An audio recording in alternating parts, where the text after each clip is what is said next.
Mweya mchene muri dzinotambudzika moyo wangu unochema ndinobuda zvino Mwari wangu ndizadzeiwo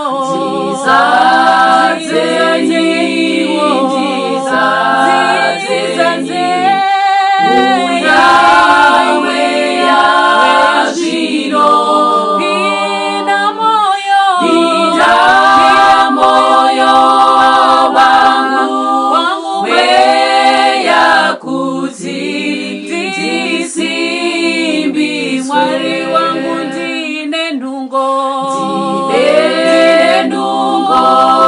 zviro kwazvo dzinoshaya simba asimuka ndisimbisa ndinokunda zvose Mwari wangu ndizadzeiwo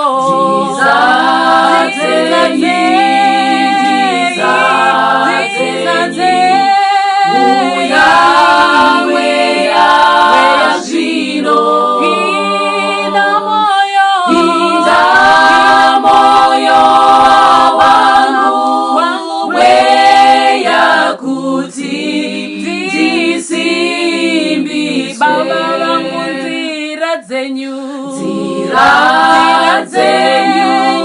dzakanaka dzine ruvheneko dzine zano rekufamba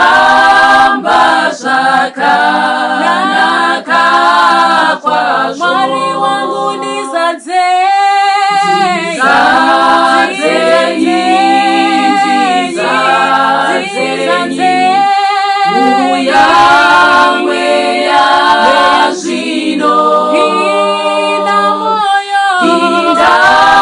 moyo wangu mweya kuti ndisimbiswe Baba vangu muri mubatsiri wangu